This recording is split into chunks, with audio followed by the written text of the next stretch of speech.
ویسے تو عورت پر ظلم کی داستان بہت پرانی ہے اور اسلام نے اول دن سے ہی اس کا دفاع کیا ہے۔ لیڈی اینکر پرسن عائشہ جہاں زیب کے اوپر ان کے شوہر کی جانب سے تشدد کیا جانا، ثانیہ زہرا شاہ کا جو ایک بظاہر خودکشی کا کیس جو ہے لیکن اس کے پیچھے بھی ایک تشدد بہرحال موجود ہے، نور مقدم کا ایک کیس ہے کہ تشدد کی انتہا ہی کر دی گئی۔ یہ معاشرے میں ایسے واقعات کی وجہ کیا اسلامی تعلیمات ہیں یا اسلامی تعلیمات سے دوری ہے؟ تینوں کے اوپر مبینہ طور پہ تشدد ہوا اور ایک تو بلکہ دو ان میں سے جو خواتین ہیں وہ تشدد کے جو ہے نا وہ نتیجے میں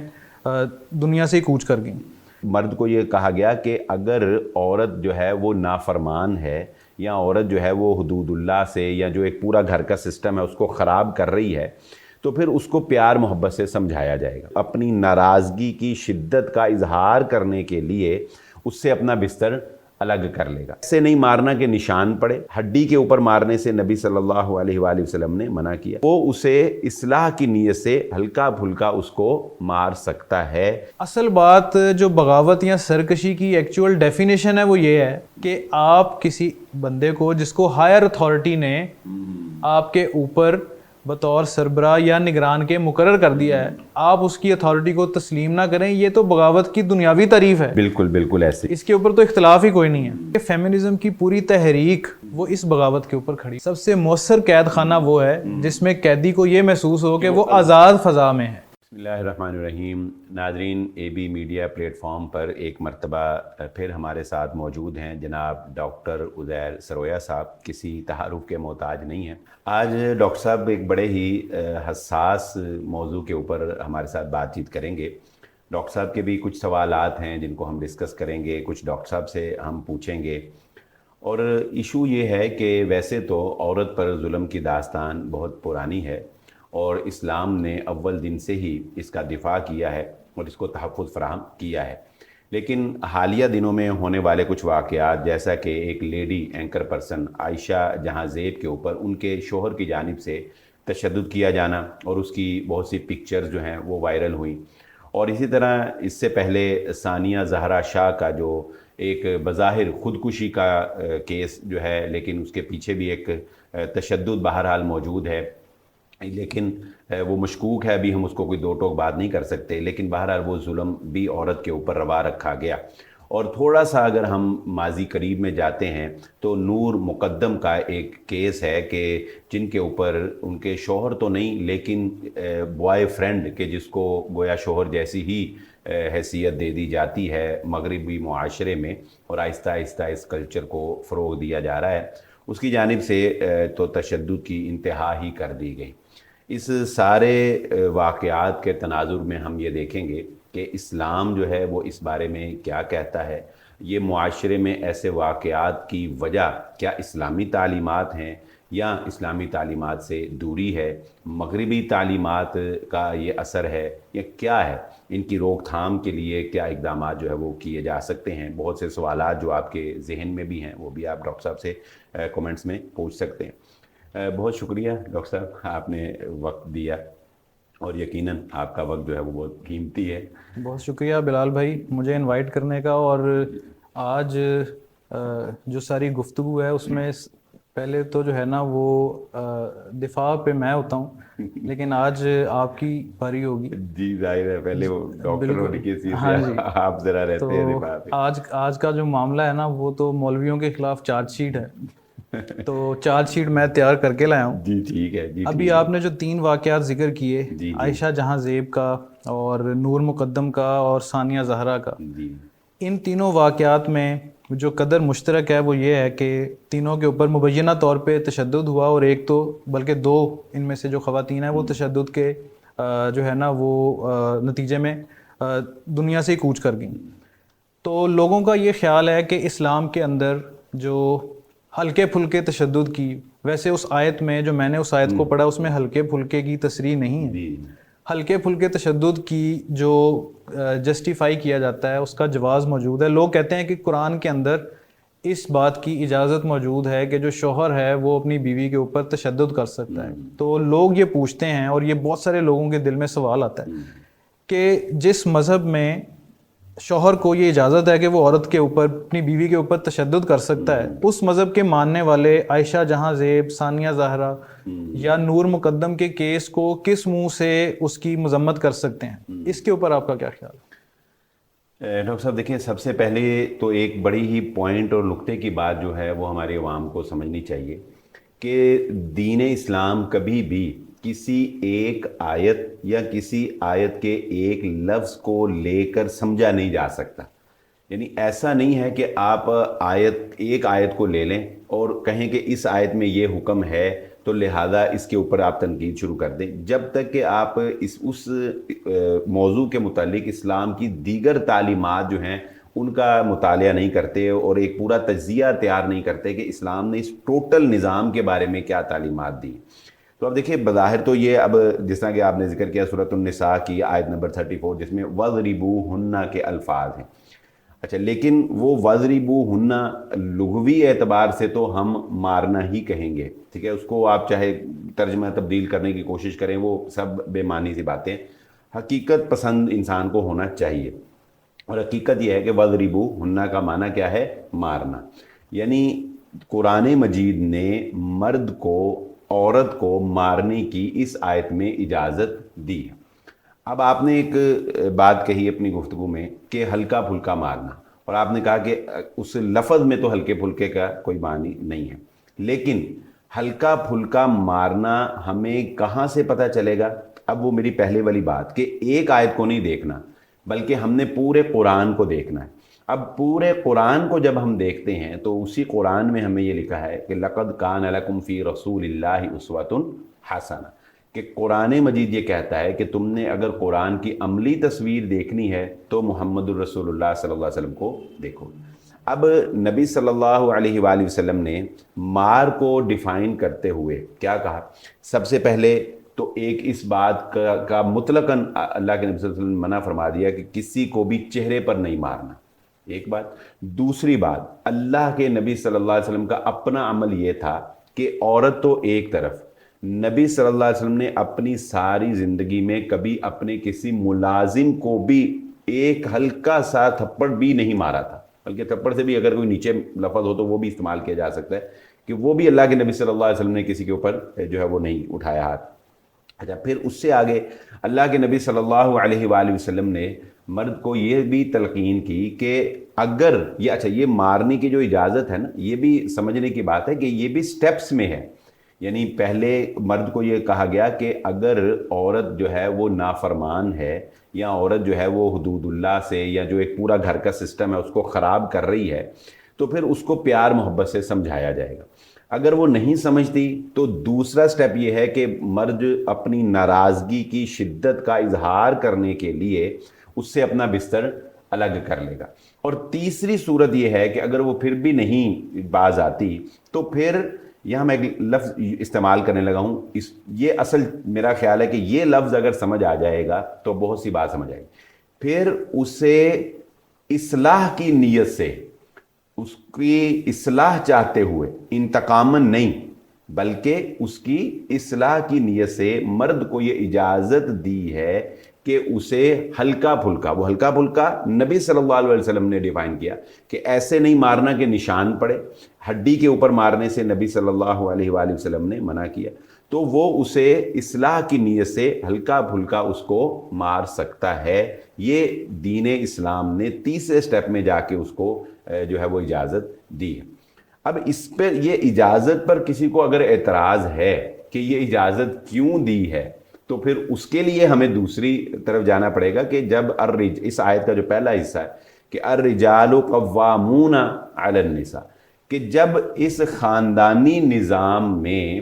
مرد کو قوام یعنی ایک سرپرست مقرر کر دیا گیا ہے، تو دیکھیں جس طرح ایک باپ جو ہے وہ اپنی اولاد کو ادب سکھانے کے لیے تادیباً مار سکتا ہے، ایک ٹیچر جو ہے وہ مار سکتا ہے. اچھا، ان کو بھی مارنے کے لیے وہی اصول ہیں جو خامند کے لیے. یہ تو نہیں کہ باپ جتنی مرضی پھینٹی لگا دے، ایسا بھی نہیں، باپ کے لیے بھی وہی اصول ہیں. تو جس طرح وہ سرپرستی کرتے ہوئے ادب سکھانے کے لیے کچھ کر سکتے، اسی طرح شوہر بھی تعدیباً جو ہے وہ اگر کوئی اس طرح کا معاملہ کرتا ہے تو اسے شریعت نے سرپرست جو ہے وہ مقرر کیا ہے، وہ اس میں اصلاح کی نیت سے کوئی قدم اٹھا سکتا ہے۔ خرابی ڈاکٹر صاحب یہ آتی ہے، میں یہ آخری بات کر کے پھر آپ کی اگلی بات کی طرف آتے ہیں، خرابی ڈاکٹر صاحب یہ آتی ہے کہ ہم لوگ جن لوگوں کی ہم بات کر رہے ہیں، یا ہم جب اس طرح کے کوئی واقعات ہوتے ہیں تو یہ لوگ جو ہیں ان کا دین اسلام سے کوئی تعلق نہیں ہوتا، یہ انہوں نے کوئی دین پڑھا نہیں ہوتا، یا انہیں کوئی قرآن مجید سے اس آیت کا بالکل علم بھی نہیں ہوگا، اور اگر اس آیت کا علم ہوگا تو اور دیگر قرآن کے جو احکامات ہیں ان کا بالکل علم نہیں ہوگا۔ اگر کوئی بندہ صحیح دین کا طالب علم ہو، دین سمجھنے والا ہو، تو یقیناً وہ ان رولز کو جب فالو کرے گا تو وہ گھر کی بات گھر کے اندر رہ جائے گی۔ ڈاکٹر صاحب اتنی بات باہر جو ہے وہ جانے والی ہی نہیں ہے، اور اسلام بھی یہی چاہتا ہے کہ گھر کی بات جو ہے وہ گھر کے اندر رہ جائے۔ بلکہ اگلی آیت میں ہی جو آیت نمبر 35 ہے، اس میں پھر اللہ رب العزت نے اس بات کی طرف اشارہ کیا کہ اگر پھر بھی بات نہیں بنتی تو یہ نہیں کہ اب اس کو جان سے مار دینا ہے، یا یہ نہیں کہ اب تم نے جو کوئی اگلا قدم اٹھا لینا، نہیں، اگر پھر بھی وہ نہیں بات بن رہی تو کیا ہے، پھر ایک حاکم جو ہے وہ مرد کی جانب سے اور ایک جو ہے وہ عورت کی جانب سے، یعنی ان کے بڑے اور ان کے بڑے بیٹھیں گے اور وہ معاملے کو صلح کی طرف لے جائیں گے۔ اچھا، آپ نے جو ذکر کیا کہ اس بات سے ہمیں اتفاق ہے کہ عائشہ جہاں زیب کے اوپر جو تشدد ہوا، نور مقدم کے اوپر جو تشدد ہوا، اور ثانیہ زہرا کے اوپر جو تشدد ہوا، اس بات کا تو تقریباً کامل یقین ہے کہ ان کے شوہروں نے یا بوائے فرینڈز نے یقیناً سورہ نساء کی آیت نمبر 34 پڑھ کر یہ تشدد تو نہیں کیا ہوگا۔ اور جس طرح سے آپ کہہ رہے ہیں کہ یہ سارا کچھ جو معاملہ ہے یہ گھر بچانے کی تدابیر کے طور پہ آیت میں مذکور ہے، جبکہ ان کے اوپر جو تشدد ہوا ہے وہ گھر بچانے کی تدبیر کے طور پر نہیں، وہ تو انتقاماً ہی محسوس ہو رہا ہے۔ یہ باتیں تو دونوں آپ کی ٹھیک ہیں، لیکن آپ کی جو باتوں سے ایک سوال ابھر رہا ہے وہ یہ ہے، بلکہ دو سوال ابھر رہے ہیں، میں چاہوں گا کہ آپ دونوں کو جو ہے نا وہ سلسلہ وار لیں۔ پہلا سوال یہ ابھر رہا ہے کہ جو اس آیت کے اندر ہی ایک لفظ نشوز کا ہے، جس کو سرکشی کچھ لوگوں نے ترجمہ کیا ہے، کچھ لوگوں نے بغاوت کا، کچھ لوگوں نے اس بات کا کہ وہ نافرمانی کرے۔ اس نافرمانی کا یا سرکشی کا جو فیصلہ ہے یہ لینے کی مرد کو جو اتھارٹی ہے یہ کیسے دی گئی ہے؟ اور مرد کو جب اتھارٹی دے دی گئی، فرض کر لیا جس بھی وجہ سے دی گئی، تو جب ایک دفعہ مرد کو مارنے کی اجازت مل گئی، اور وہ جو صراحت آپ نے بتائی ہے کہ حدیث سے ہوئی ہلکے پھلکے کی، جب کوئی ایک دفعہ مارنے کی طرف مائل ہو جاتا ہے تو وہ ہلکے پھلکے کی اور اس کی جو تفریق ہے یا اس کے اندر جو فرق ہے اس کے اوپر آپ اس کو کیسے لا سکتے ہیں، یا وہ کیسے آپ اس کو مجبور کرتے ہیں؟ اس کے بارے میں آپ کا کیا خیال ہے؟ ڈاکٹر صاحب بہت اچھا سوال ہے۔ دیکھیے پہلا سوال تو آپ کا یہ ہے کہ جو تخافون نشوزہن، کہ جو تم ان کی نافرمانی سے جب تمہیں خدشہ ہو کہ اب یہ زیادہ ہی حد سے آگے چلی گئی ہیں، تو نشوز کا فیصلہ جو ہے نافرمانی کا یہ مرد ہی کیوں کرے گا؟ اس کا پہلا تو جواب اس آیت کے شروع میں ہی ہے کہ الرجال قوامون علی النساء، مرد فیصلہ اس لیے کرے گا کہ مرد جو ہے اس کو گھر کا سرپرست بنایا گیا ہے۔ یہ اپنی جگہ ایک الگ بحث ہے کہ مرد کو سرپرست کیوں بنایا گیا ہے، ٹھیک ہے، یہ بھی ایک پورا، اس کے پیچھے بھی ایک پورا پوائنٹ آف ویو ہے جو اسلام نے پیش کیا ہے۔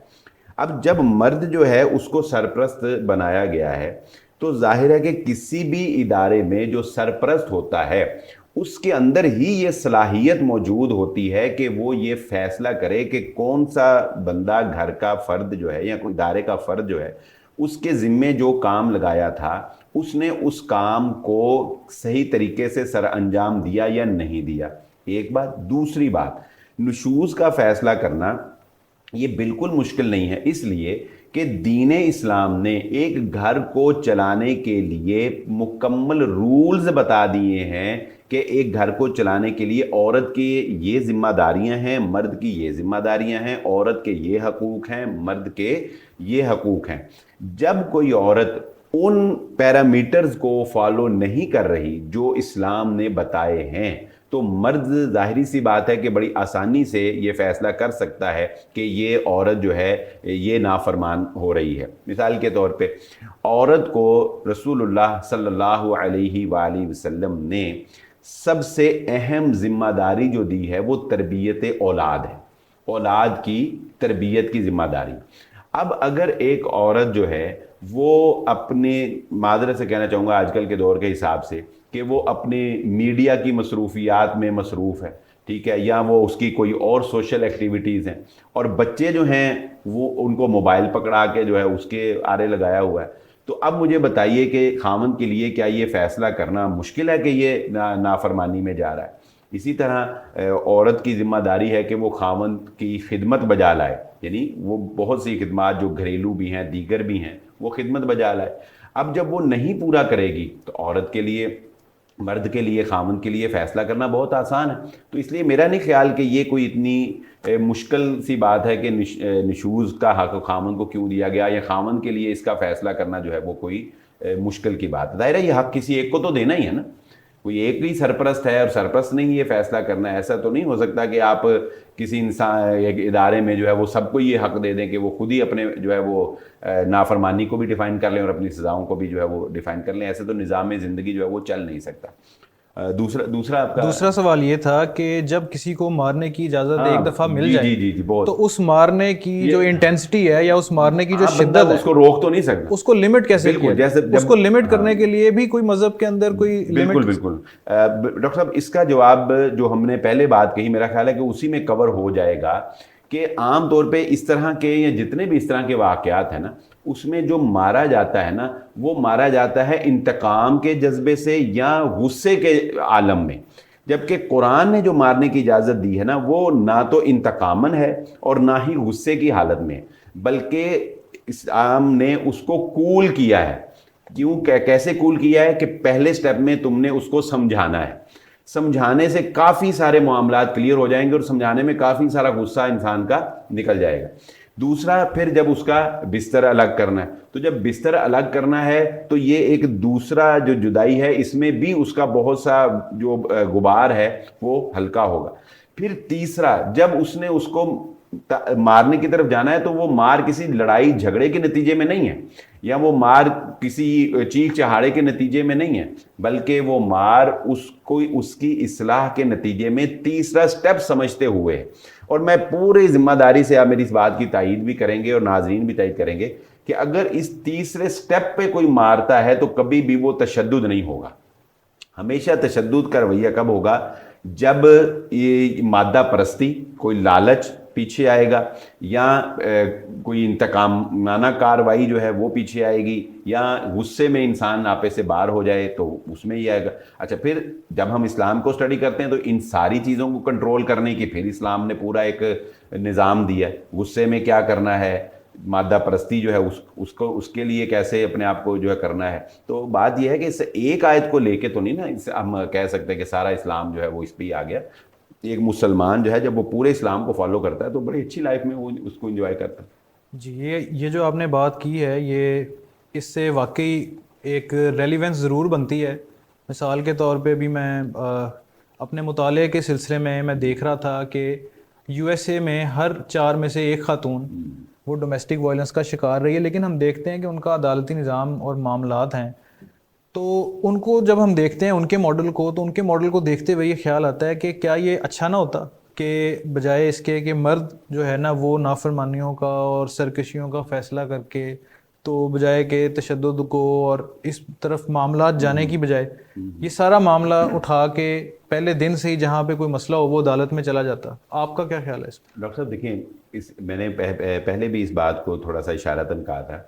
کہ اسلام نے جو خاندان کا نظام ہے اس کو کوشش کی ہے کہ وہ انتہائی رازداری اور پردہ داری کے ساتھ طے پاتا رہے. مثلاً آپ یہ دیکھیں کہ بہت سے اختلافات جو خاوند اور بیوی کے درمیان ہوتے ہیں لیکن وہ کبھی کمرے سے باہر نہیں جاتے. اگر وہ کمرے سے باہر چلے جائیں تو شاید ان کے لیے ایک دوسرے کو معاف کرنا مشکل ہو جائے، یعنی وہ اس کو پھر اپنی انا اور اپنی عزت کا مسئلہ بنا لیں. لیکن جب تک وہ 4 دیواری میں رہتے ہیں تو وہ بڑے آسانی سے سالو ہو جاتے ہیں. تو اسی لیے اسلام نے مرد کو عدالت تک پہنچایا ہے، لیکن اس کی ایک آخری سٹیج ہے. اس سے پہلے اسلام نے گھر میں ایک عدالت لگا دی، جس کا میں نے ذکر پچھلی دفعہ میں کیا کہ جو آیت نمبر 35 ہے سورۃ النساء میں، اس میں یہی کہا گیا ہے کہ اگر مرد اپنے طور پہ پوری کوشش کر لے اگر مرد کی کوشش کے باوجود یہ جو نافرمانی ہے یا جو اصلاح ہے وہ نہیں ہو پا رہی تو پھر ان کی طرف سے بڑے اور اس کی طرف سے بڑے جو ہیں وہ بیٹھیں اور اس مسئلے کو حل کرنے کی کوشش کریں. یہ بہت ہی پازیٹیو، مثبت اور بہت ہی آسان حل ہے. وگرنہ اگر آپ اس معاملے کے ان چھوٹے چھوٹے معاملات کو عدالت کی طرف لے جائیں گے تو ڈاکٹر صاحب عدالت تو وکالات انڈسٹری اور عدالت جو ہے وہ تو اس وقت پہلے ہی جس طرح سے طلاق اور خلا کے معاملات اور پھر آج کل یہ محبت کی شادیوں میں جس طرح سے لوگوں کو لوٹا جا رہا ہے اور جس طرح سے معاشرے میں طلاق کی ریشو کو بڑھایا جا رہا ہے، میرا نہیں خیال کہ آپ بہتر اس میں بتا سکتے ہیں کہ ان لوگوں نے تو گھروں کو اجاڑنے میں جو ہے وہ کوئی کسر روا نہیں رکھی. تو اگر گھر آباد کرنے ہیں نا تو گھروں کو آباد کرنے کے لیے یہ ضروری ہے کہ گھر کے اندر ہی گھر کے مسئلے کو سالو کیا جائے. گھر کا مسئلہ جب گھر سے باہر جائے گا، عدالت میں جائے گا، تشہیر ہوگی تو پھر اس کا سلوشن اور زیادہ مشکل ہو جائے گا. پھر عدالتی نظام بھی آپ کے سامنے، اگر ہم پاکستان کی بات کریں تو پھر پاکستان میں آپ کے سامنے ایک عدالتی نظام کی جو صورتحال ہے وہ بھی ہمیں پوچھی جائے. یہ جو آپ نے بات کی ہے اسی کو ہی میں اگر آگے بڑھاؤں تو اس سے میں خود کنونس ہو گیا ہوں. اس کی وجہ یہ ہے کہ میں اعداد و شمار ہی پڑھ رہا تھا، چونکہ مجھے اعداد و شمار کا شوق ہے کہ مغرب میں ہر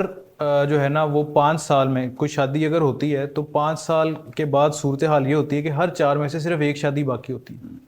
اور ڈائیورس لائر جو ہے یعنی طلاق کے معاملات کو طے کرنے والے جو قانون دان اور وکلاء ہیں، ان کی جو انکم ہے سالانہ انکم وہ وہاں پہ انڈسٹریلسٹ کے برابر ہوتی جا رہی ہے. اور اس کی وجہ یہی ہے کہ فطرت یہ کہتی ہے کہ مرد نے عورت کے ساتھ جڑ کے خاندان بنانا ہے، لیکن اس جڑنے کے عمل کو، خاندان کے عمل کو انہوں نے ریاست اور قانون کی جو ہے نا وہ ایک کھلواڑ بنا دیا. اور اس کی وجہ سے جو طلاق کی شرح ہے وہ یہاں تک پہنچ گئی ہے کہ جو اب مرد حضرات ہیں وہاں پہ ان کی کوشش یہ ہے کہ یار یہ جو شادی کے اور یہ جو سارے تکلفات ہیں ان سے ویسے ہی جان چھڑوا لی جائے. اور جو آپ نے بتایا کہ جو اسلامی ماڈل ہے جو کہ گھر کے اندرونی مسائل کو اندرونی میکانزم کے تحت حل کرنے کا، یہ شاید اس سے کئی کروڑ بہتر لگتا ہے کہ جو اس کے ریزلٹس ہیں وہ بھی ہمارے سامنے ہیں. لیکن چونکہ ہمارے جو ظاہر ہے کہ انفرادیت پرست اور لبرلزم سے متاثر جو دوست ہیں ان کو یہ لگتا ہے کہ وہاں پہ سب اچھا ہے اور سب کچھ جو ہے نا وہ ہرا ہرا نظر آتا ہے وہاں. تو اس لیے یہ سوال پوچھنا بڑا ضروری تھا. لیکن ان ساری باتوں سے پھر بھی ایک اور سوال مزید ذہن میں آتا ہے کنونس ہونے کے باوجود کہ فرض کر لیتے ہیں کہ ان ساری رکاوٹوں کے باوجود جو مردوں کو تشدد سے روکنے کی اور عورتوں پہ ظلم کرنے کی جو ہے نا وہ ٹینڈنسی سے روکنے کی جو اسلام نے کی ہیں، اس کے باوجود اگر کوئی مرد اس کا ارتکاب کرتا ہے، جیسے فرض کر لیتے ہیں کہ کل کو ثابت ہو جاتا ہے کہ عائشہ جہاں زیب کے شوہر نے جو ہے وہ اس کے اوپر واقعی تشدد کیا، ثانیہ زہرا کا جو کیس ملتان میں ہے وہ اس کا شوہر پکڑا جاتا ہے، اور ظاہر جعفر کا تو ہم دیکھ ہی رہے ہیں نور مقدم کیس میں. جب یہ لوگ پکڑے جائیں تو ان کے پکڑے جانے کے بعد یا یہ معاملات سامنے آنے کے بعد اسلام نے کوئی میکانزم دیا ہے کہ ان کی سزا کا، کہ ان کو جو ہے وہ معاشرے کے لیے، سماج کے لیے کوئی عبرت بنایا جائے؟ جی ڈاکٹر صاحب، اس کے لیے نا اسلام نے ایک پورا عدالتی نظام جو ہے اس کو ڈیزائن کیا ہے. اور ایک قاضی یا ایک جج جو ہے جب اس پورے نظام کو اسٹڈی کر کے اس عہدے پر فائز ہوتا ہے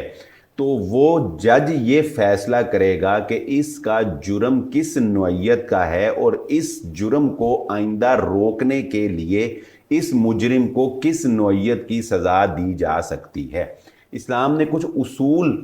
جو ہے وہ بتا دیے ہیں. یعنی مثال کے طور پہ اگر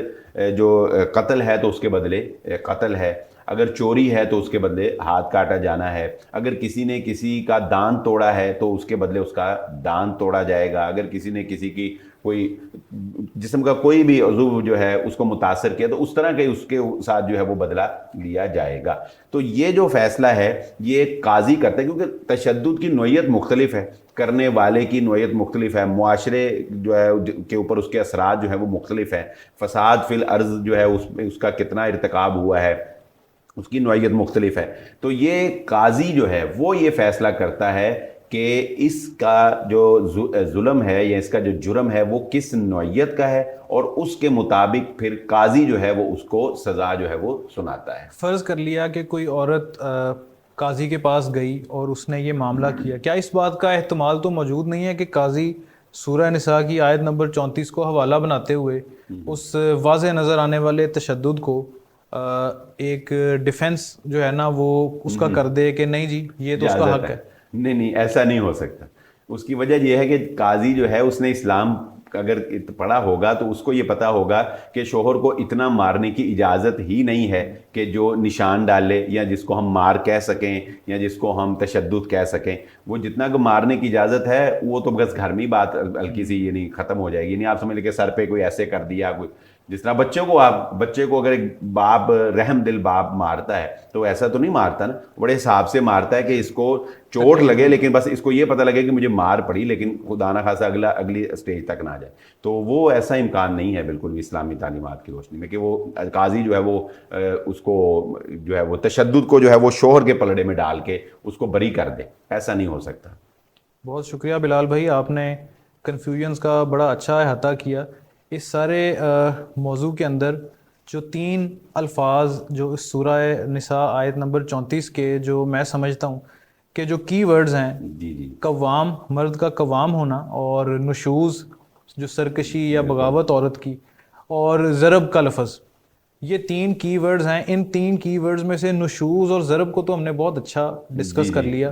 تو میرا یہ خیال ہے کہ قوام کے اوپر ایک پروگرام ہم شاید الگ سے کریں، کیونکہ یہ موضوع جو ہے نا یہ اس چیز کا متقاضی ہے کہ اس کو الگ سے ڈسکس کیا جائے۔ آپ نے جو کنفیوژنس دور کی اس کا بہت شکریہ۔ جی اچھا ڈاکٹر صاحب، ایک بات اور اس سارے موضوع میں میں آپ سے بھی پوچھنا چاہوں گا، کیونکہ آپ ظاہر ہے آپ کا شعبہ ایسا ہے کہ آپ نے ایک معاشرے کو دیکھا ہے، پھر آپ کا ماشاءاللہ ایک دینی رجحان بھی ہے۔